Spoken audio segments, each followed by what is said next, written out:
Hi, I'm Allie Hamilton, and I'm so happy to welcome you to the Come As You Are podcast.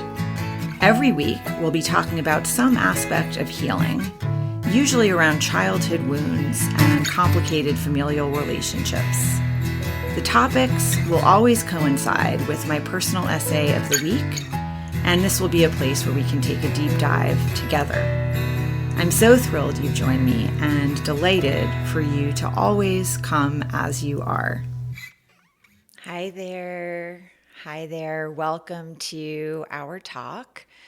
Today, the topic is Dear Life. Dear Life. And I was writing about some sad things. I think I will tell you that at the front end. I started to realize the other day that I was feeling a little down, and I was kind of surprised because I had had a lovely Thanksgiving weekend with my kids, and then I realized that it's the anniversary of my mother's death. It'll be 4 years this coming Sunday, December 7th. And I think, I think your body kind of remembers even before you realize the date. Because every year at this time, I have this feeling now of just sadness that kind of comes over me. And I don't know if that will be a lasting thing or not, but it's happened every year since my mother was very ill over Thanksgiving the last year in 2021. And really that November was just it was a tough month for her and for all of us. And so I spent the last month of her life mostly in New York City in the ICU with her. I would fly back to Los Angeles for like a night or two just to make sure my kids were okay, and then I'd get back on the plane. And the ICU, if you've never spent any time there, is a place that really feels kind of like outside the timeline. It doesn't feel like it's existing in, when you're spending your entire 12 hours, like when you're just there,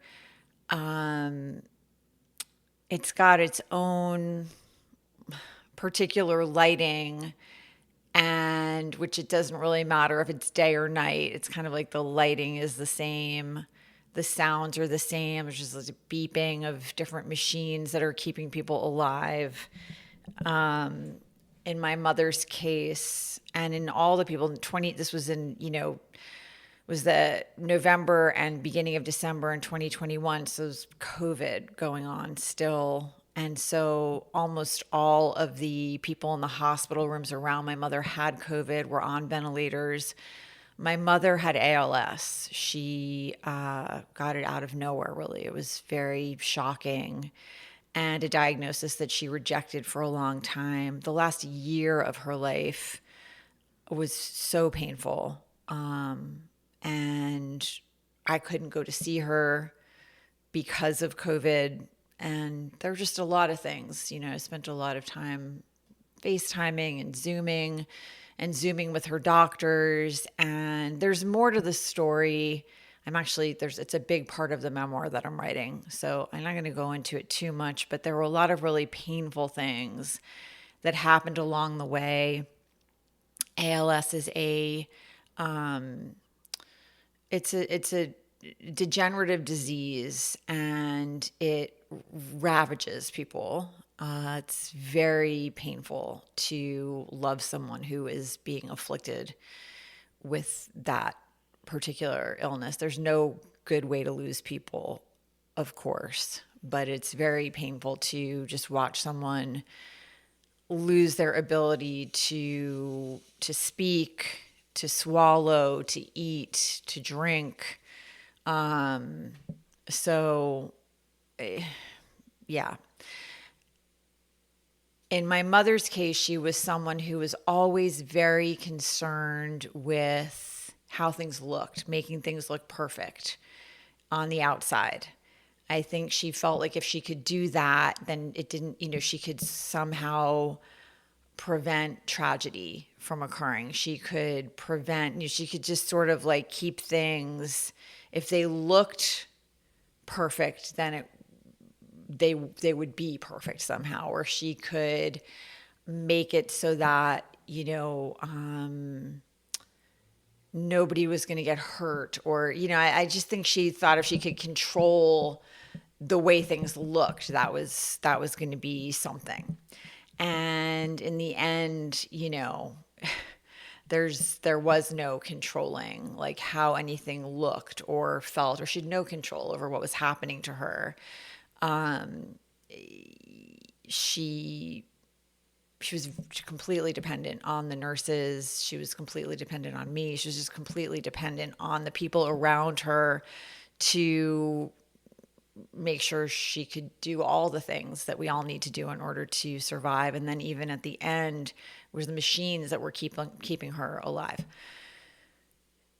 And then there was just the whole history of our relationship, which was really painful. I loved my mother with my entire self, my whole heart. And she had so many incredible qualities as a human being. She was smart and funny and kind. There was always there's always a room in our house if somebody had fallen on hard times.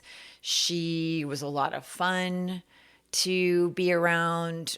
She was a real force. She would walk into a room, people did not miss that.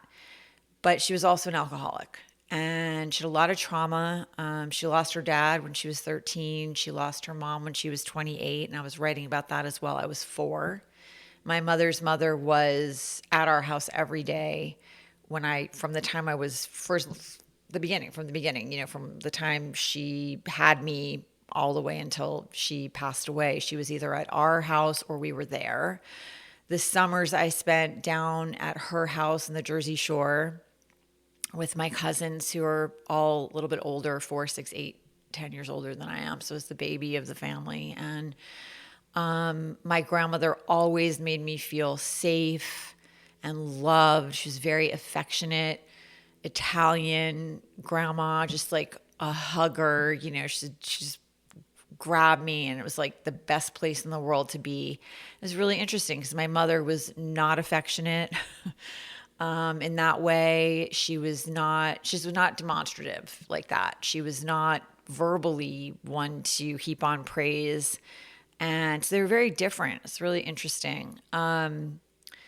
But my mother lost a lot of her close people early. And I think that it had a profound effect on who she was and how she moved through the world. And so I think a lot of that effort to make things look good was an attempt to kind of control her surroundings. And she was very controlling generally. And I think that she was trying in her way to prevent herself from being left any further or shocked any further, hurt any further. But, we all know this is like, doesn't work. It doesn't matter what you do or how much you try to keep things looking a certain way. You can, fluff all the couch pillows. People still die. And sometimes they die very suddenly. And it is, I think, the hardest thing in life as a human being is to lose people. And I think we don't talk about it enough. Grief is just, it is so, just knocks you sideways. And I think we avoid those conversations. We avoid talking about our own fragility, our own mortality. We kind of like to push that stuff away in our culture and just not talk about it, not think about it. When people are grieving, a lot of the time, like other people, they feel terrible and they can show up in the beginning, but then after a while, they really want you to kind of be okay. Certainly after a year, they want you to be okay, and like a lot of these losses you're going to carry them they become part of your DNA. It's something you're going to be carrying with you. And it does get easier, thankfully. The first year after my mother's passing was absolutely so painful, and overwhelming, and and a little bit shocking too, because I hadn't been through anything like that before, and I was not okay. And then there were things really specific to my relationship with her too, which had been very difficult. I I moved 3,000 miles away eventually because I couldn't figure out who I was in a disentangled way, from my mother's drinking and her alcoholism. Unfortunately, what happened is she would I had a lot of rage, and I think that she would drink in an effort to numb that or soften that, but unfortunately would kind of unleash that. And a lot of the time I would end up being the target. And I don't know if it's because she knew no matter what I was going to love her. I have other theories about it, that I think are probably true. I think that in many ways, subconsciously or otherwise, I think she blamed me for the ending of her marriage to my dad. He started cheating on her when she was pregnant with me, and she found out when I was 3 months old. And so there's a lot of really deep stuff there, that caused us it was a lot of heartache. And I think that she also really struggled she'd never wanted to ask for help. She never wanted to admit that she needed any help, and she couldn't say she was sorry. So it was a tough combination. She was tough. She was amazing in so many. I adored her. I really thought she was the most incredible. I just loved her so much, and it was really painful. And I didn't think she loved me for most of my childhood. I don't think that anymore. But as a kid, there is no other, you're doing the best you can to sort of sort out what's happening. And that is the only way I could make things make sense, is to I thought, well, I must be broken, because it seems like she does not love me. And I couldn't figure out how could she love me and treat me this way? It just didn't make sense. And of course, time, you grow up yourself. You have your own experience as a woman in this world, and you see things through a different lens. And I have a lot more compassion for my mother as a grown woman, and as someone who now I have my own children, and I know how much is required to, be someone's mother. And to do it well, I am really grateful that I had my children when I did, because I was a lot older when I had my kids than my mother was. She was 24 when she had me. I was 36 when I had my son and 39 when I had my daughter. And I'm so really thankful, because I had time to do a lot of work on myself, to heal a lot of things that really I needed to heal, I think, in order to be able to show up for my children in the way that I wanted to. So there's a lot of stuff in there. But the longing that I feel, what ended up happening is at the very, very end of her life, she couldn't drink for months leading up to her death. She couldn't swallow.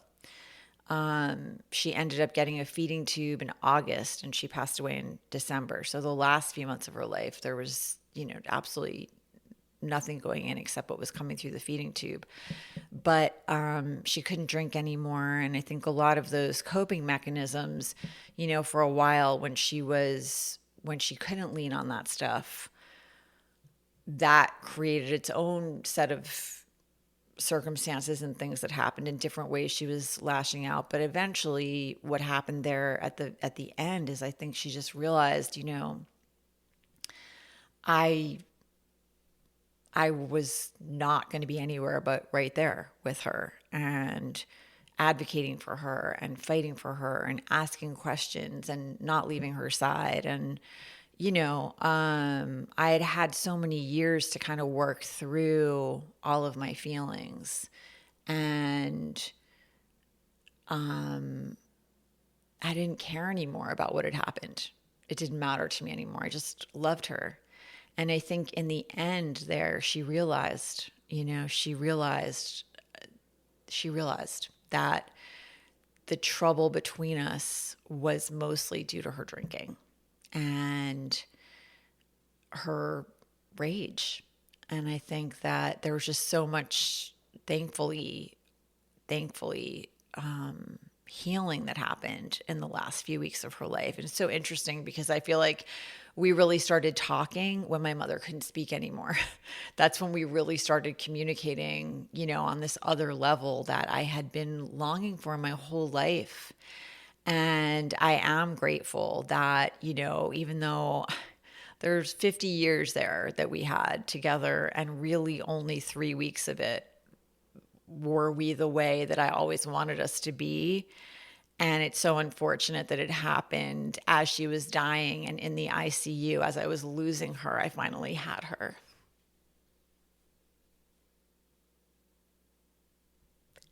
Which is hard. It's a hard thing to feel that way, to feel like you finally had somebody, your mother, like the way you always wanted her, and she's going. But I'm grateful that I got 3 weeks versus no weeks, because if we hadn't gotten there together, it would have been so much more painful for me to have to live with that. That would have been a lot harder. And I know that when she went, she knew that we had gotten there. She knew that. And that gives me a lot of peace. And I just miss her. I miss her all the time. I feel her with me all the time. I miss her all the time. I didn't feel her with me at first, which is an interesting thing. And I don't know how many people, have been on the other side of this kind of loss. For like 9 months, I was every night before I would go to bed, I would just like hope that she would come visit me in my dreams, that would be my last thought before I would go to sleep. And it wasn't happening. And then something did happen, which I, again, am writing about in the memoir. So I'm not going to talk about it right now, but something very profound happened and I have felt her with me since then. And, I don't know how any of this works, and neither does anyone else. I don't know what happens when we exhale for the last time, right? It's like, I know what I hope, but I don't know what actually happens, And that's part of what I was writing about with my grandmother. I was writing about our desire to mark time and how we're constantly doing that. We like celebrate birthdays, and of course we do, as we should, right? But we celebrate anniversaries. We celebrate like the day we met someone, or we think about the date, like how long has it been since the last time I saw this person? Like, when was that? We're very interested in time and marking time and being aware of it. And, you might have things that feel almost like outside the timeline. Like I was talking about the month that she was in the ICU, and how I feel like the ICU in general is like it exists outside of time. And those nurses and doctors, they're incredible human beings. Everyone who works in the hospitals on all levels, like just deserves so much gratitude. The social workers and the people who are just there, like cleaning and helping and keeping everything going. I mean, I don't think people realize till they're in that environment what a huge gift it is. And I was also writing about my grandmother because even though I was only 4, I have such strong memories from that day. The day that she died, I have a lot of memories of my grandmother because I spent so much time with her. And I think because she loved me so big, she just loved me. She was just like pure love. And I'm really grateful I got that as a child because my mother didn't, she wasn't able to do that, but my grandmother did. And I think because I had that and I felt that, I also understood how to give that, how to be that. And my grandmother, the day that she was very young. She got what they thought was a cold, and she could not shake it. And then it turned out it was breast cancer. And by the time they realized, it was everywhere, and she was 58. So,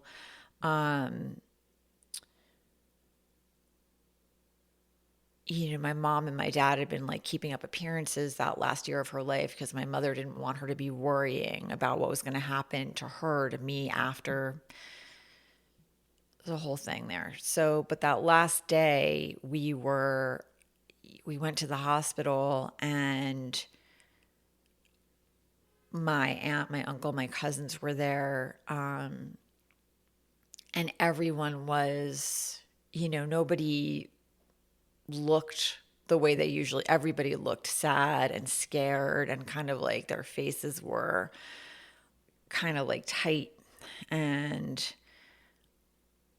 I remember everybody trying to seem okay for me. People were taking turns walking me around the outside of the hospital. My mom went up to her mother's hospital room. I remember the look on her face as the elevator doors closed. She looked so pale. My mother had huge eyes. She was just like all eyes and just pale and stricken. And I didn't see her for the whole day. She went up the elevator, and I didn't see her until way later in the day. But everyone else was taking turns. My dad was walking me around the outside of the hospital, my cousins, my aunt, my uncle. And my uncle was mostly up in the hospital room. And so was my aunt, actually. So it was mostly my dad and my cousins who were walking with me.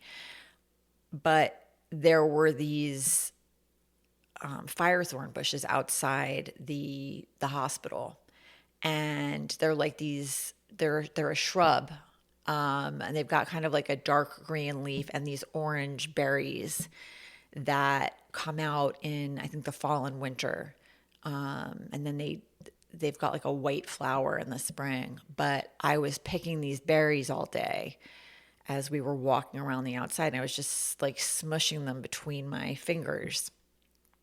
And I knew I wasn't supposed to eat them, but I was just popping them.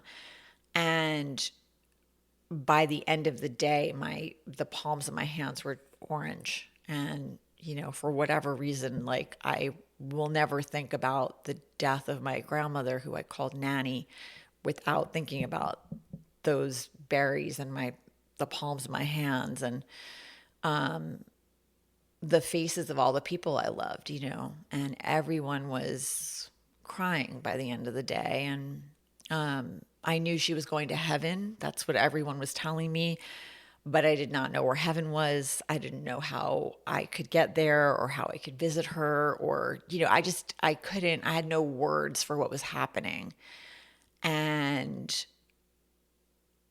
I wasn't allowed to say goodbye. I wasn't allowed to go to her room and say goodbye to her because I was 4. So I was writing about how I feel like I never did say goodbye to her. And I don't think she ever did leave me.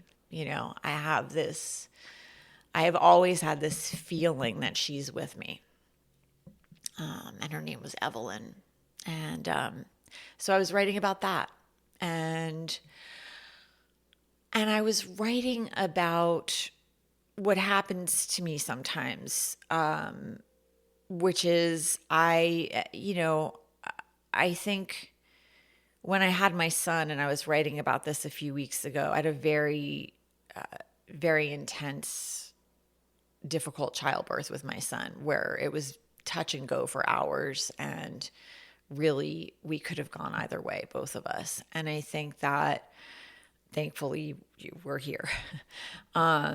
But I think that I walked away from that experience and that changed me, because I think I felt for so long up until then, 36 years, that you're solid here on this earth, you know? I think that I really had not, maybe I didn't think about it in this way, but I had conceptually somewhere this idea that if you're alive, you're solid, you're here, and that something drastic or major would have to happen for you not to be here. And after I went through that experience with him, I realized it's like so fragile. It's just like a thin veil between here and there. And that never left me. That awareness, never left me. And I had to work through my fear when I brought him home from the hospital, because I did not want to be that kind of mom who's like, scared all the time, or like, I didn't want to be in fear constantly. So I had to learn how to, if I started to worry about worst case scenarios, or like I would have to stop the tape, stop the film in my head. And I would make myself think about like going to his high school graduation or dancing at his wedding, or just like replace the film with something good.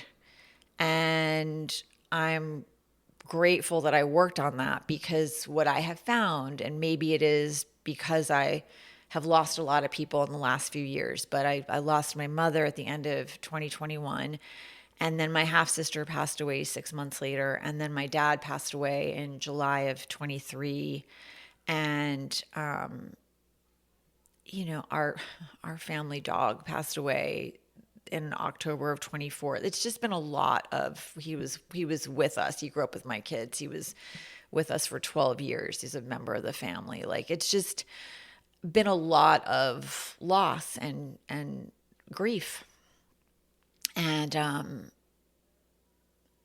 I think what has happened, and it could be partly also, you get to this age, I'm 54, you get to this age and you just realize like how fragile things are, and how fragile you are, everyone, and more so even because I've had so many people that I've lost in the last number of years. And sometimes what will happen is like I'll be driving and like a film will start to play in my head of, like how I could go at any time. Like I'll start to see my car hurtling through the air, and I'll stop the film because I thankfully know how to do that, and I'll replace it with like a better film, And I know that when that happens, it's happening because it's a moment where I'm feeling particularly vulnerable. And I don't ever, it's like, I think there's a good balance of understanding that we are fragile and we should never be taking things for granted, not a day, not an after, nothing. It's really not a bad thing to understand that this is precious. Time goes quickly. And no matter what, even if you are lucky enough to live to be 108, it's still going to feel really fast, because it is. It's just not a lot of time. And I don't want to let those films play all the way out, because there isn't any reason to kind of like put yourself through that. But what does wreck me when I have those moments and I have those thoughts is the idea of the time I would miss with my children, for example, like not getting to see my daughter graduate from high school, or not getting to see my kids graduate from college, or not getting to, be at their weddings, or, if and when they have babies, like not getting to be there for that, not getting to be there on a regular day when they're having just a hard day, not being there to get on the phone and just talk it out, or not being able to show up and surprise them like, hey, I'm here. I'm just going to like help out for a few days because it's tough right now, or not being there to like send a funny text, or, just the people in my life who I love so much, not getting to, have those lunches or those hugs or those conversations, those people who make you laugh until you're crying, because you're just laughing so hard. I have people in my life I've known since elementary school, some crazy way. I have my closest girlfriends I've known like since high school, college. I mean, and it's not the fancy stuff. It's not the fancy stuff. It's the simple stuff. The idea of just not getting that time with people is what it is, And I think that is it's why we mark time. It's why we take pictures. It's why we celebrate anniversaries, or I met you 9 years ago. It's why we go back to places where we met people or where significant things happened. We're trying to say, I was here, I was here and I was paying attention. I didn't miss it. And I think part of what, has been so sad for me over the last almost year is just watching how horrible people are being to each other. It's writing about like after my mother died that first Christmas, because it was like 3 weeks later, I was not okay. And, my mother's death I was with her, thankfully. But it was very painful. And I was saying like she, exhaled for the last time, and how even that sounds like this thing that happened, like she was asleep and she exhaled, she opened her mouth and exhaled, but a machine like pulled that last breath out of her. And she had already gone. I felt her leave. She had left a few moments before that last bit of oxygen was forced out of her lungs. And I was not okay. There were a lot of things that happened that just were really traumatizing. I was not okay. And I was really trying to not ruin Christmas for anyone. Like that's really, that first Christmas was just that. I just didn't want to let anyone catch me looking as kind of like untethered and bereft as I felt.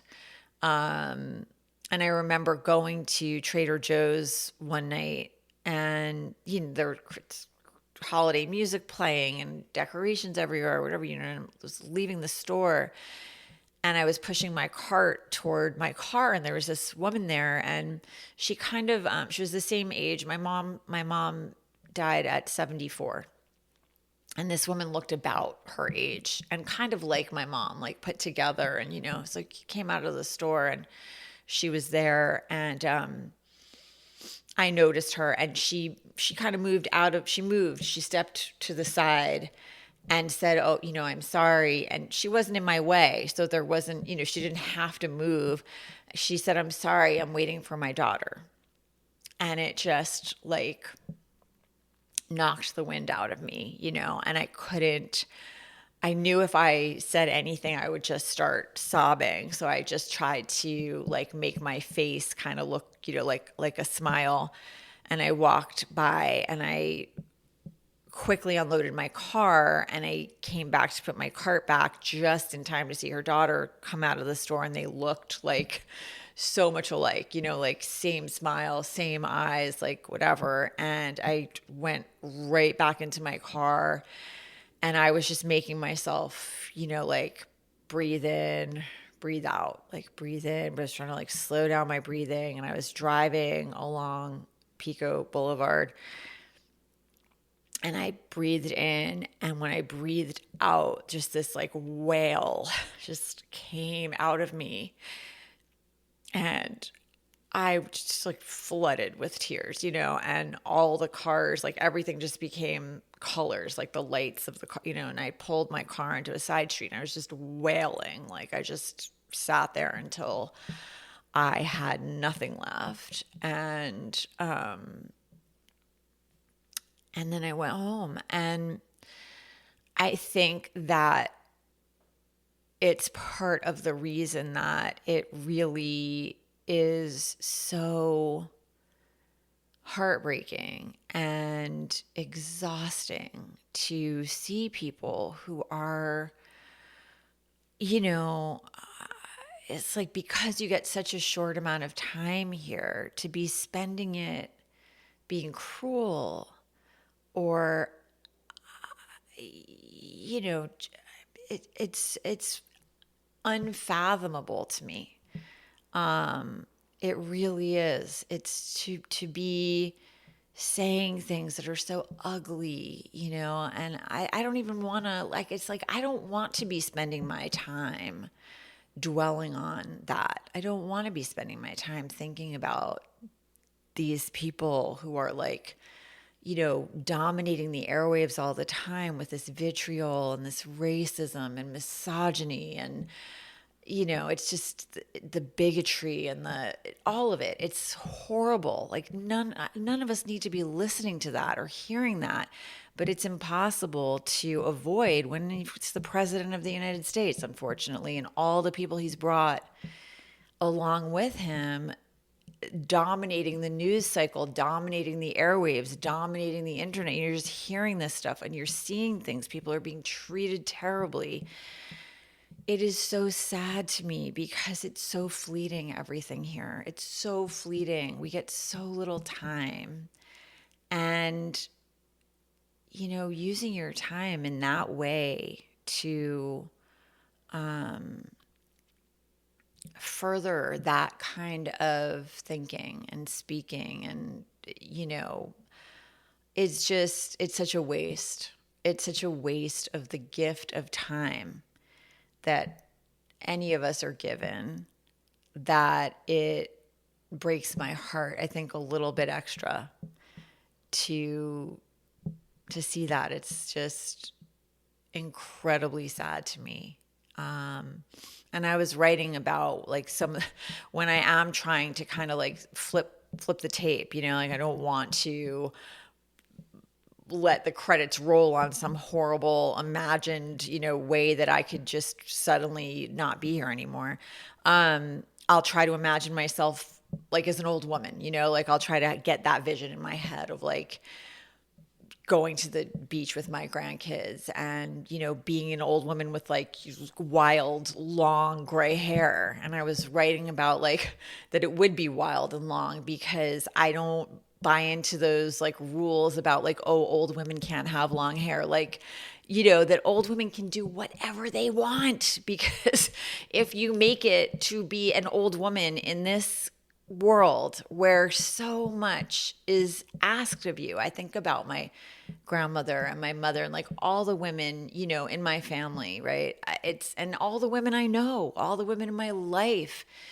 So much is asked of you and so little respect is given in our culture at this time, and for as long, we were making some strides there for a while. I remember growing up hearing you can be whatever you want, but the truth is like we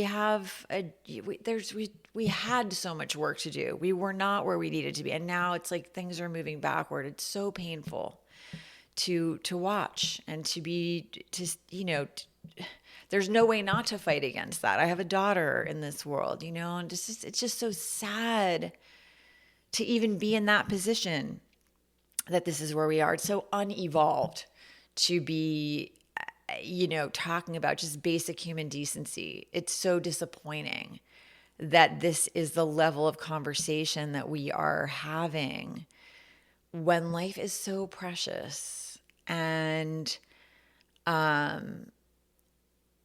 it shouldn't be like this. It shouldn't be like this. people should not be, we shouldn't be calling people garbage. We shouldn't be treating people like garbage. We shouldn't be shooting boats out of the water and with nothing, no proof, no evidence, no nothing but some crazy man's word. Like this is not it. The violence and the hatred and again the racism, like the things that are said, the misogyny, it's just exhausting. It's exhausting. It's so below the level of conversation we should be having. And so disappointing and such a waste of the tiny amount of time we get here. And the people who are continuing to support this, it's so disappointing. I guess I just keep hoping people are going to realize, like you've got a blink of time. You got a blink of time. And if you're spending your time like raging against other people or blaming other people or thinking that you're unhappy because of like what other people are doing, or that's not it. If you're not happy, you gotta look inside and figure out what's going on and try to do something about it so that you get more than 3 weeks of joy at the end of your life, so that you're sucking the juice out of life with the people that you love for every second you get. Like that's what you want to be doing. You don't want to be spending your time hating people and spreading hate. You can make this place heaven or you can make it hell. Nobody can stop you. You can do whatever you want while you're here with the time that you have, but it's such a shame to watch people being ugly when they could be kind. A lot of people are hurting. And you could be part of making that better. And uplifting the conversation. And I think those are a lot of the things that have been on my mind. And I wanted to write about that and extend my love and my understanding. If you are missing someone at this time of year, if you are exhausted from the level of conversation that, is in the air all the time, if you just wish that people could see, just see like this is not it, and be better to each other. I'm with you. And I wanted to send you some extra love this holiday season. And I believe in my heart it's going to get better. I really do. I think there are more people who feel the way that I do and the way that anybody who's reading my stuff or listening, like the way that we do. I think there are more people who want the world to be better than this and understand that we don't have a lot of time. And the best stuff that you get here is people. That's what you end up missing. At the end of my mother's life, she didn't care how she looked anymore. She did not care. She wasn't trying to fluff pillows or like do her makeup or anything. She just wanted to stay and be with her people. That's what she wanted. She wanted more time. Time is the most precious gift we get. It's the most valuable asset we have is time with the people we love. That's it. And to be spending your time on anything else is a waste. It's a waste. That's all. I'm sending you a lot of love. I hope you're okay out there. And if you're hurting, I'm sending you extra love. And you know where to find me if you need me. Okay. Bye for now. Talk to you soon.